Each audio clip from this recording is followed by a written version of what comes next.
ሰላም ጤና ይስጥልን የቻናሌ ቤተሰቦች እንኳን ደህና መጣችሁ። እንደሚታወቀው በነዳጅ እጥረት ምክንያት የግንባታ ማቴሪያሎች ዋጋ ሰማይ ነክቶ እንደነበር ይታወቃል። በዚህም ምክንያት ቤት መስራት አስባችሁ ወይም ግንባታን ጀምራችሁ የኮንስትራክሽን ማቴሪያል ዋጋ በመናሩ ስራ ያቆማችሁ ባለቤቶች እና ኮንትራክተሮች ዛሬ ለእናንተ የሚሆን መልካም ዜና ይዘንላችሁ ቀርበናል። ቪዲዮውን እስከመጨረሻው ብትከታተሉት ታተርፉበታላችሁ።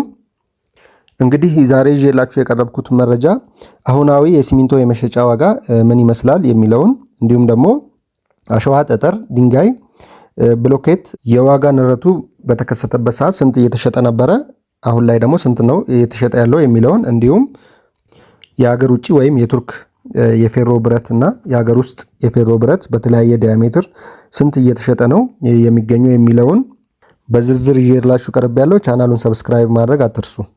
ይህ የግንባታ ማቴሪያል የዋጋ ጥናት ተጠንቶ ወደ እናንተ እንዲቀርብ ያደረገው ቴምር ፕሮፐርቲስ ነው። ማስታወቂያቸውን ሰምተን ወደ ፕሮግራማችን እንገባለን። አዲስ አበባ አይን በሚባሉ ቦታዎች ግንባታዎችን እየገነባ የሚገኘው ቴምር ሪል ስቴት አሁን ደግሞ በአፍሪካ ህብረት ፊት ለፊት ቡልጋሪያ ላይ አዲስ ሳይት አቅርበላቸዋል።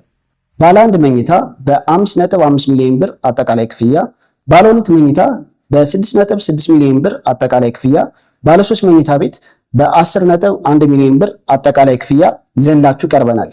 የአከፋፈል 100% ለሚከፍሉ ደንበኞቻችን ሲሆን የረጅም ጊዜ አከፋፈል ለሚፈልጉ ደንበኞቻችን ደግሞ ባለ አንድ መኝታ ቤት በ1.5 ሚሊዮን ብር ቅድመ ክፍያ፣ በ7.9 ሚሊዮን ብር አጠቃላይ ክፍያ፣ ባለ ሁለት መኝታ ቤት በ1.8 ሚሊዮን ብር ቅድመ ክፍያ፣ በ9.4 ሚሊዮን ብር አጠቃላይ ክፍያ፣ ባለ 3 መኝታ ቤት በ2.8 ሚሊዮን ብር ቅድመ ክፍያ፣ በ14.4 ሚሊዮን ብር አጠቃላይ ክፍያ እንዲሁም የንግድ ሱቆችን ለሚፈልጉ ደንበኞቻችን በ900 ሺህ ብር ቅድመ ክፍያ፣ በ3.9 ሚሊዮን ብር አጠቃላይ ክፍያ እዚሁ ቡልጋሪያ ላይ እና በታሪካዊው ፒያሳ አድዋ 00 ፊት ለፊት የንግድ ሱቆችን አቅርበላቸዋል። ለበለጠ መረጃ ሳይት ቪዚት ከታች ባለው ስልክ ይደውሉ። እንግዲህ መረጃዬን የሚጀምረው ከሲሚንቶ ሲሆን ሲሚንቶ ሰሞኑን እንግዲህ አዲስ አበባ ላይ 2000 ብር እየተሸጠ እንደነበረ ይታወቃል።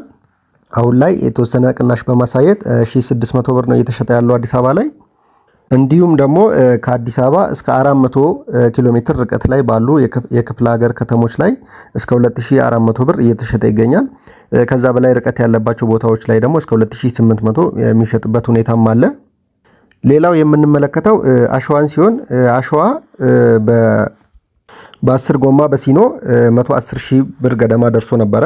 አሁን ላይ እሱም እንግዲህ ቅናሽ በማሳየት ከ65 ሺህ እስከ 75 ሺህ ብር ነው እየተሸጠ የሚገኘው። እንዲሁም ደግሞ ጠጠርን ስንመለከት እስከ 120 ሺህ ብር ድረስ ደርሶ የነበረ ሲሆን አሁን ላይ ጠጠር በሲኖ ትራክ ከ70 ሺህ እስከ 80 ሺህ ብር ነው እየተሸጠ የሚገኘው።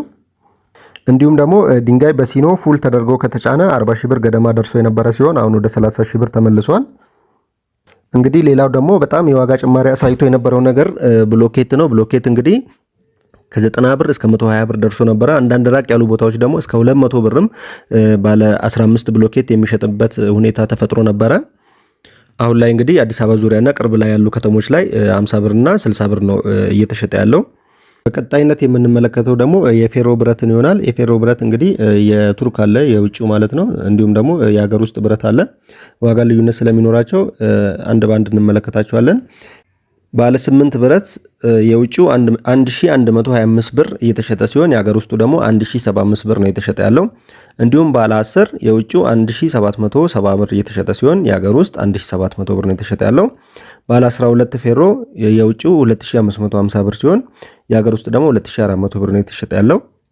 እንዲሁም ደግሞ ባለ 14 ብረት የውጭው 3475 ብር ሲሆን የሀገር ውስጥ ደግሞ 3400 ብር ነው እየተሸጠ ያለው። ባለ 16 ፌሮ የውጭው 4530 ብር ሲሆን የሀገር ውስጥ ደግሞ 4400 ብር ነው እየተሸጠ ያለው። እንዲሁም ደግሞ ባለ 20 የውጭው 7050 ብር ሲሆን የሀገር ውስጡ 6650 ብር ነው እየተሸጠ የሚገኘው። እንግዲህ የዛሬው መረጃን ይመስላል። በቀጣይ ቪዲዮ የቆርቆሮ ዋጋን የምሰራላችሁ ይሆናል። ቆርቆሮ ባለ 35 ጌጅ፣ ባለ 32 ጌጅ፣ ባለ 30፣ ባለ 28 ጌጅ ስንት እየተሸጠ ይገኛል። እንደገና ደግሞ ይሄ ጌጅ ትክክለኛ መሆኑን በምንድነው ልንለይ የምንችለው የሚለውንም በዝርዝር ይዤላችሁ ቀርባለሁ። ሐሳብ አስተያየቶቻችሁን በኮሜንት አስቀምጡልኝ። በቀጣይ ቪዲዮ እስከምንገናኝ ቸር ሰንብቱ። መልካም ጊዜ